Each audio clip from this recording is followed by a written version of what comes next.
Welcome to the Tamarind Learning Podcast, where host Dr. Kirby Rosplock speaks with experts on many topics relevant in the ultra-high net worth family wealth management space.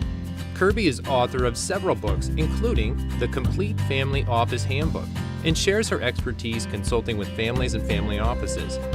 Kirby is also the founder of Tamarind Learning, an online wealth education platform that develops practical, foundational learning programs for beneficiaries to help them prepare for responsible stewardship of wealth.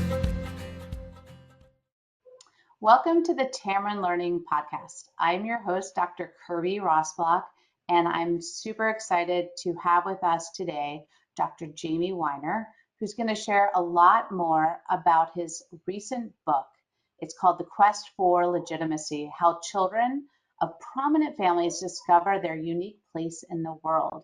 Jamie, it's so wonderful to have you here today. You are so talented in so many different capacities. You and your wife, Carolyn, work together, and you also have birthed this incredible book with the support and collaboration of Russ Hayworth, who's another wonderful family business podcast consultant advisor.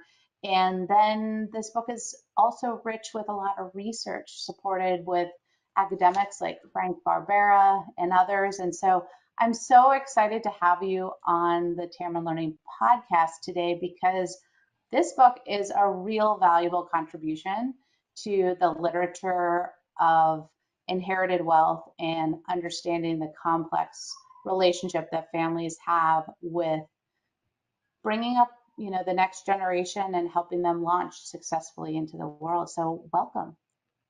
Kirby, so wonderful to, be able to do this with you.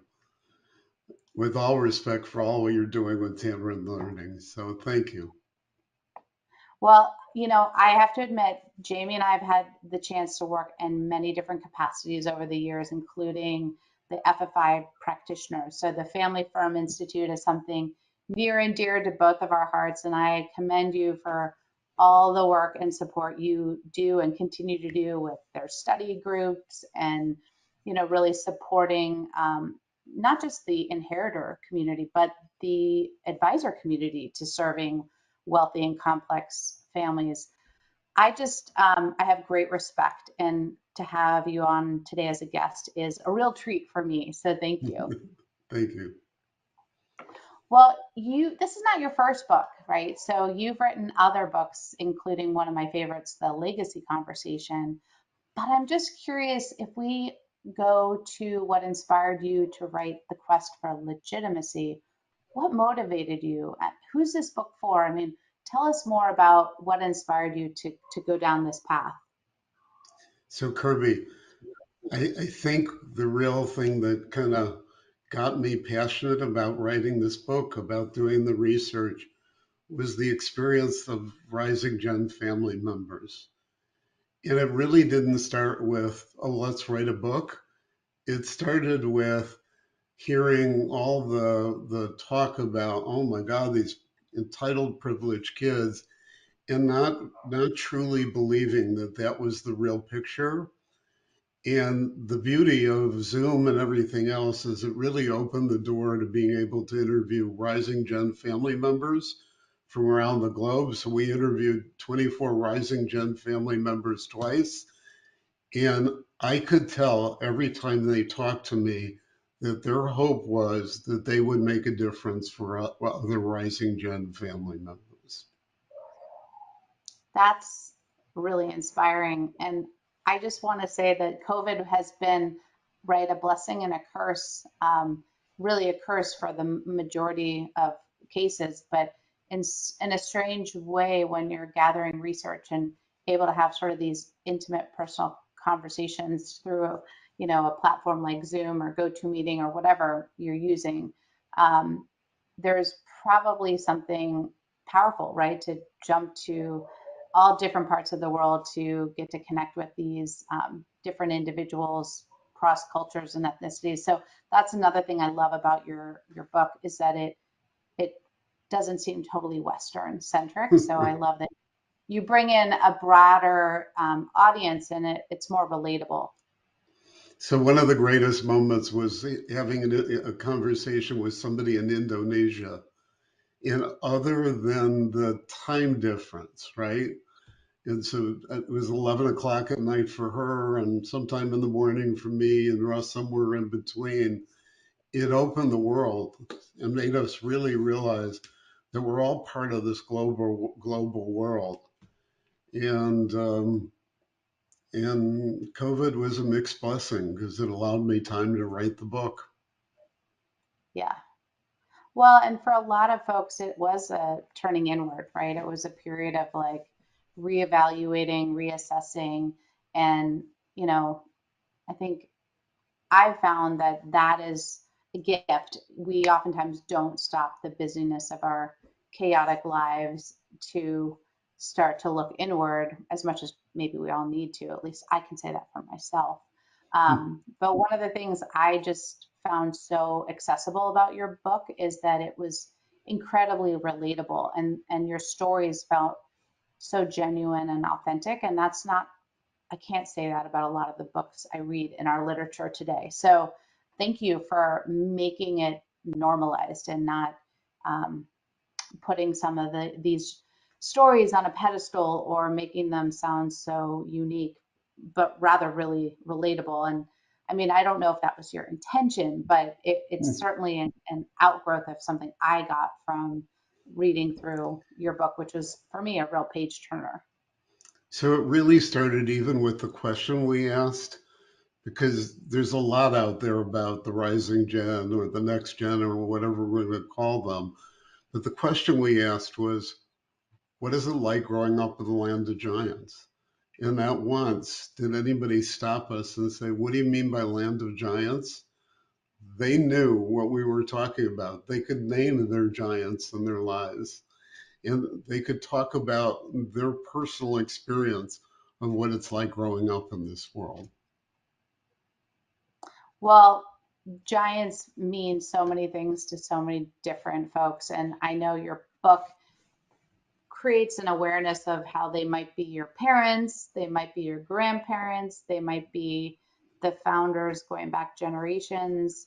And I know that the concept of giants is something that you've worked with for many, many years. And one of the other things I found interesting about your decision to use the quest is that the quest is really around, the verb or the noun of it means, the hero's journey. And oftentimes giants are referred to as the heroes, but really we're talking about this rising gen journey, right? And this expansion of what they're trying to achieve. Maybe you can tell us more about the title and why that connects to the story that you're sharing here. So the title didn't come from them telling us, oh my God, I'm on a quest. The Yeah. title really came from the research, the conversations, and the recognition that no matter where in the globe, whether it was Indonesia, Chicago, or Costa Rica, everybody that we were on described a very similar process that had four phases, and it wasn't linear, but it began to be open up the door to being able to suggest there is a path, there is a way to be able to begin to sort out your own personal sense of agency and be able to figure out who you want to be in the world that's a very powerful world that you grow up in. Well, maybe just give us a hint of what those four phases are so we can start to embrace and appreciate like the beginning to the end and kind of what is the progression. So I was hoping you'd ask. The first phase we call awareness. It's really those beginning moments where you begin to recognize that you live in a world that's different. It's followed by a period of that I call the tug of war. You're still involved in your family. There's all that knowledge. And some of these families that we're talking to, they could be 250 years old. There's a history, 450 years old in one case. And so there's all of this, and then there's the exposure to the world, and you're kind of at times pulled between the two worlds. The period that's probably the most significant is the period of exploration, where you begin to internalize what it is you were brought up in, but now you're Mm-hmm. exposed to an outside world. And that's really the opportunity to be able to learn stuff that over time has the potential to be brought back to the family. And the last phase, which is the one that people really struggle with, is beginning to take ownership of your life and feel that it's you that's running the ship. Yeah, yeah. I mean, that's the continuum right there that we're all striving for that self-actualization and feeling like we own kind of our journey and maybe we're born from something bigger than us, but then we are complete with ourselves, right? We're content. We've sort of arrived, and that's a finish line that never seems to quite we ever quite pass it, right?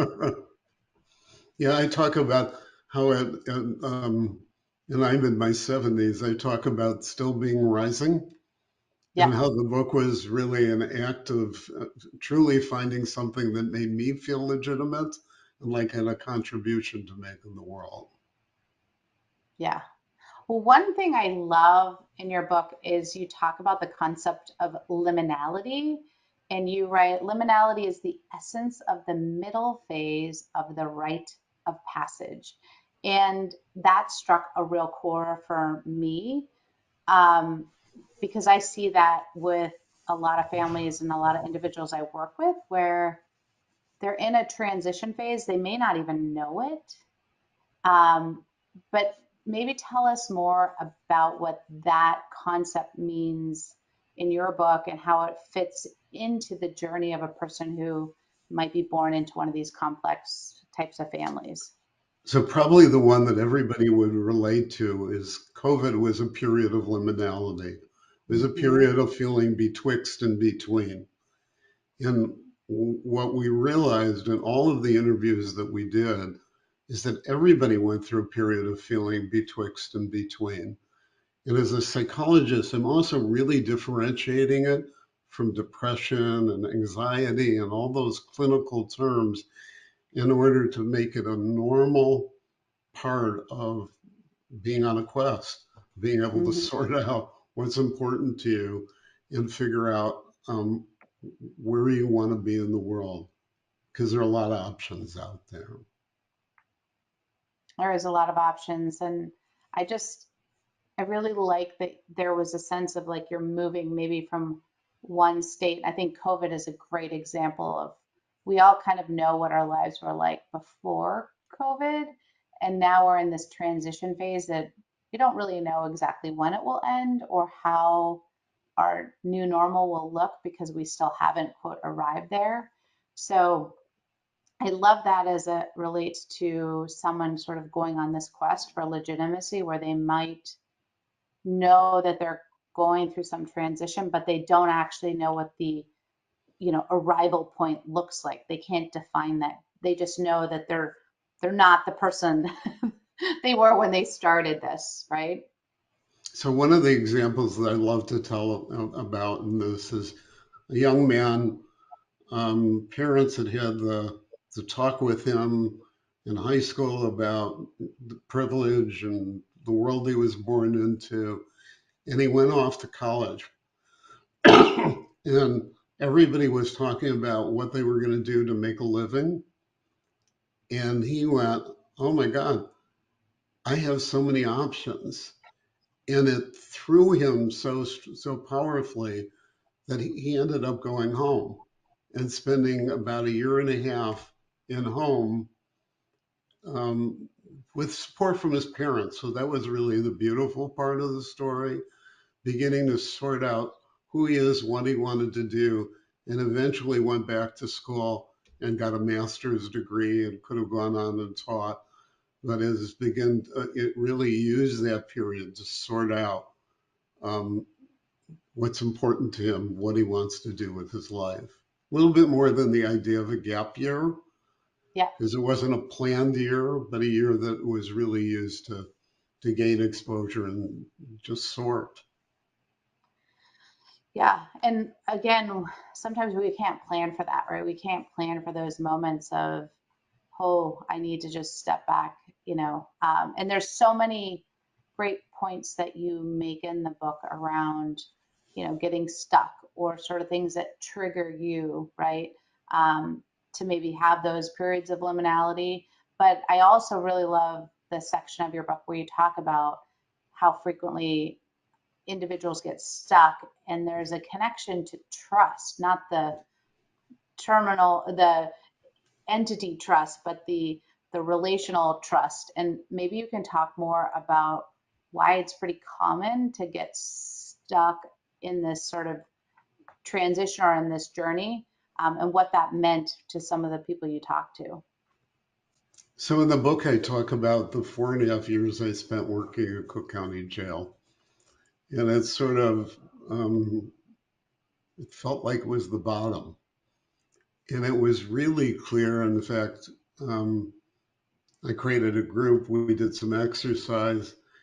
There was a trust exercise. 2 minutes in, one of the guys says, "Are you crazy? I'm never going to trust anybody." And the group went on, "Oh, so good that he's honest." Well, when you think about that, the challenge with not trusting, and that's true in all the families that we're relating to, is trust is an essential agreement ingredient. It was something that's kind of the basis and allows you to be able to have disagreements but still feel connected. Yeah. And if you don't have that, it's hard to move on from there. It is. I mean, it also shuts you down, right? You're closed off from a lot of the world when you're not able to believe or think that there's relationships worth investing in. And, I know personally how hard it is when trust has been betrayed or has, not worked out as you had hoped. But, if you don't try to continue to build relationships and continue to put yourself out there, it does seem to thwart your ability, right, to continue to grow and manifest. Um, Tell us more about what you think of when you think of like the Rising Gen's journey and the role that culture, right, plays in how they've evolved. So my favorite story about culture is we interviewed a woman from Indonesia. Like, it was Chinese, whole story behind that. And like many, she came to the States to study. She was given two instructions. One was to come back with an advanced degree, and two was to come home. She came home. She spent a period of time helping her father build a new factory. The relationships had some rocking moments. And so, with great pride, one night she came to her father and she said, Dad, I think I'm going to be able to get a job and earn my own money. And her father's response to us, which through Russ and I were doing the interviews, was, "I don't get it. Where's my face in it?" And we're both kind of rocking back and forth. What do we mean by face? And she explained to us that in her culture, that being able to honor the patriarch and to do something that shows that respect, it's kind of Mm-hmm. essential to their culture. It started a conversation, so it was a good thing in the long run, but it was a cultural break moment because she had to experience both individualistic culture of the United States and the culture that she grew up in, which we found to be very common. Very common. And I think a great unifier in that this journey isn't alone, which again, I think makes one of your real attributes of your book is that, again, it relates to many common themes, even across, different cultures, different experiences. There are these sort of repeatable kinds of experiences that individuals growing up in wealthy and complex business owning families tend to experience. I mean, another big discussion point in your book is around parents and how their role, particularly today, right, with helicopter parents and the massive influence that parents play in the development of their child. Tell us more about what knowledge could be gleaned from the rising gen's understanding of their parents' own quest.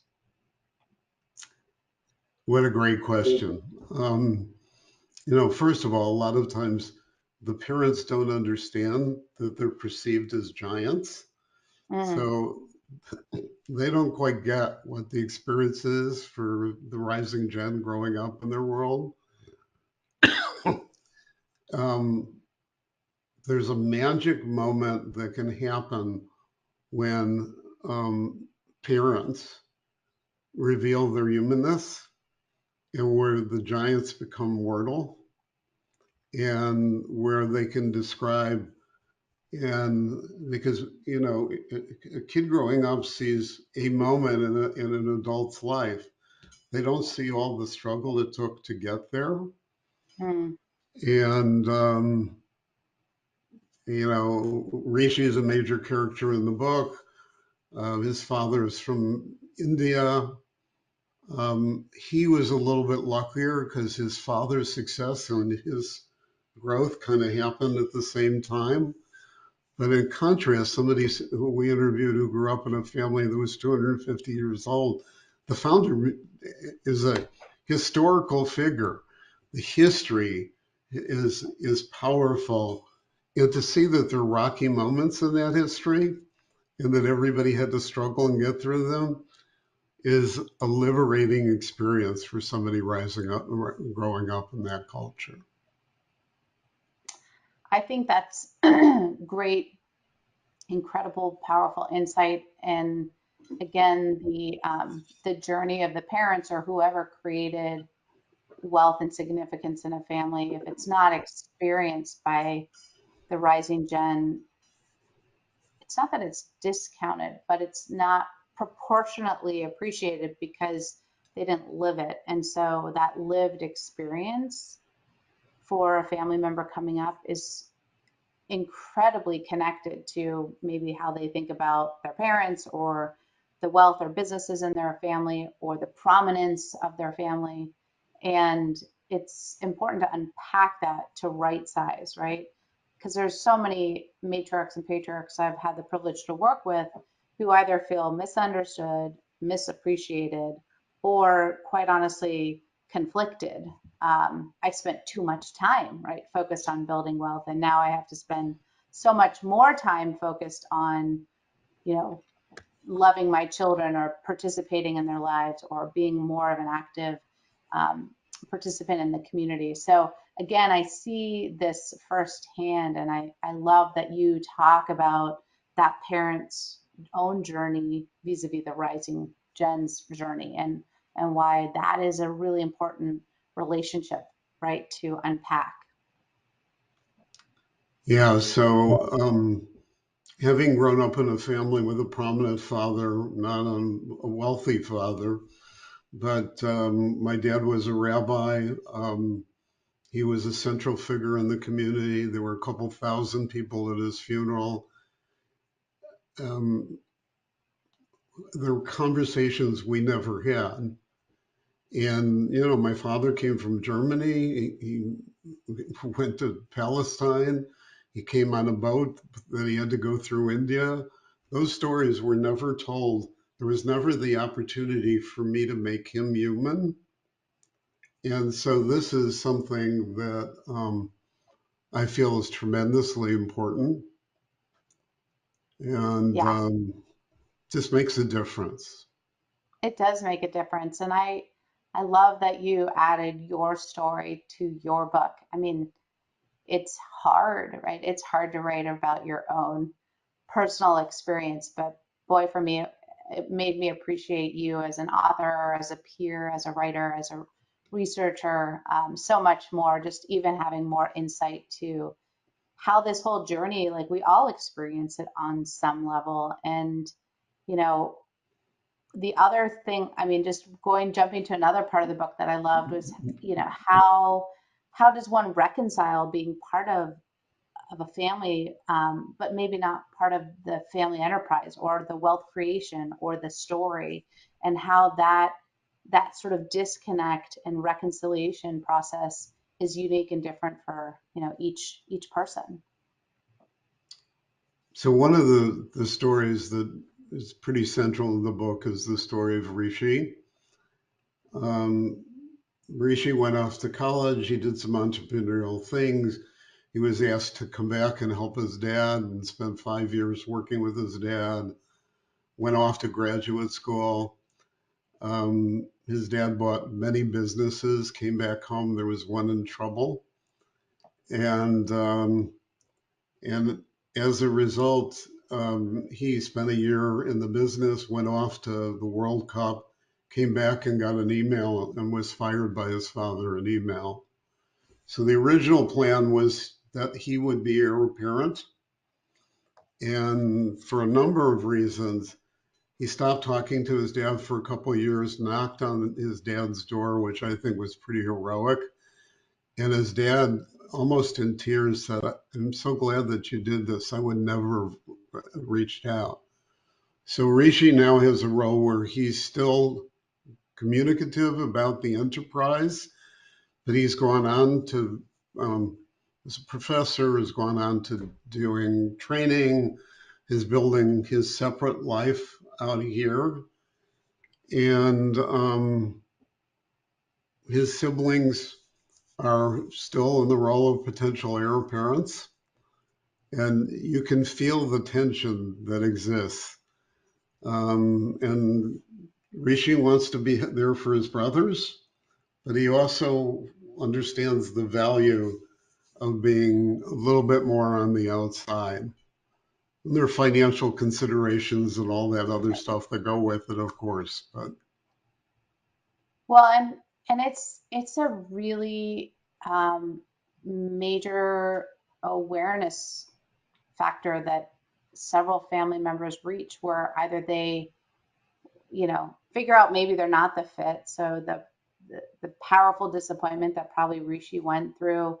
I love that part of the book, and the idea that his father sends like an email, so just cool and devoid of anything personal, right?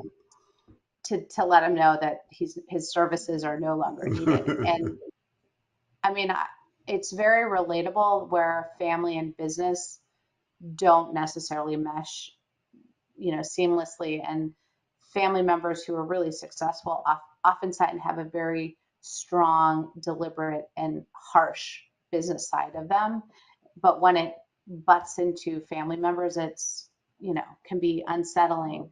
I love how you use that story to show how this actually prompted his real quest, his real journey to finding his own, his own self, like what was going to drive him. Um, and I think there's always that tension where families who are either born into families with operating companies or significant wealth are trying to figure out where they define themselves with relationship to those entities. And sometimes they get sucked in, right? They get sucked into having to play a role, but they're really always frustrated, disappointed, or disenfranchised that they didn't sort of seek their own path, um, outside of it. what I really love about that story is you can feel Rishi's father's desire to want to sort it all out and make a connection, and it's very important. But he also was brought up in a culture where the expectation is that there's a certain power that the patriarch has. And we kept finding that in different stories. There's a chapter about women. There are 3 stories about women that kind of highlight that as well. Um, and I just think it's part of what if we could make a difference. It would be so powerful. In the long run, it would make making business decisions easier as well. It is. And again, another thing I love about what you did at the end of your book is, you provide a whole list of questions, right, to spark conversation around your different phases: awareness, tug of war, exploration, and ownership. And I just wonder if families started having more of these conversations, if we really started to unpack some of the conflicting feelings or the different viewpoints, would we be in a better place? Could we actually bring wholeness to, the person who's going through this journey and trying to figure things out, but also the footprint that they were launched from? Could it also help them appreciate that they're not going to be exactly like the journey that the parents went through or prior generations? So I'm really grateful, because not only is it a great book and has tremendous insights, great examples and stories, and then the research that you tease out about these sort of pivotal stepping stones of the individual's quest for legitimacy, but I love that you gave us opportunities to expand and make it our own conversation around these issues. I really hope that those questions at the end of the book would be a bridge that would take people from reading the stories, reading the content, to beginning to think about their own self and find themselves beginning to think about, so what does this mean for me? What do I do?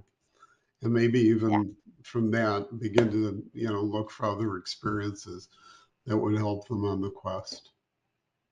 Well, that's probably a good sort of stepping stone to a closing question, which is, if you were to leave our listeners, viewers, with just a few ideas, either that you shared during this podcast or things maybe we missed in from your book, what would you want to leave our listeners with today? So probably the one, and I didn't talk about it much, is in all the stories, there was this tremendous sense of isolation. There was this sense of, oh my God, I'm doing this on my own and I have nobody to talk to. And you and I know, but the people listening need to know, the moment you can have conversations with other people and you can open up and you can kind of see that your experience is not, oh my God, this is just me, is a huge aha moment. And if people listening left with the sense of, there are other people out there going through this, even that might make a huge difference. Well said. I couldn't agree with you more. And um, being able to share what you've learned or what you're experiencing or the questions or pain that you're still trying to sort through can be very liberating, right? And can unlock, sort of pain points or things that you didn't even know you were carrying through life, when you just honor them and accept them. And not that you can make them right necessarily or fix it, but that you at least own up to what all comprises your worldview and sort of where you're trying to get to. So I love that you brought the isolation piece, because this podcast, your book, it's really intended to connect with people to help them, further their journey. Well, thank you for the opportunity, Kirby. Jamie, it's always great to see you. Always great to have you as a guest on the Tamarind Learning Podcast. To read more, to find out how you can purchase Jamie's new book, which, by the way, just came out July 2022. Please, click on the attachments to this podcast, and we hope to have you back soon again, Dr. Weiner. It's great to have you. Thank you, Kirby.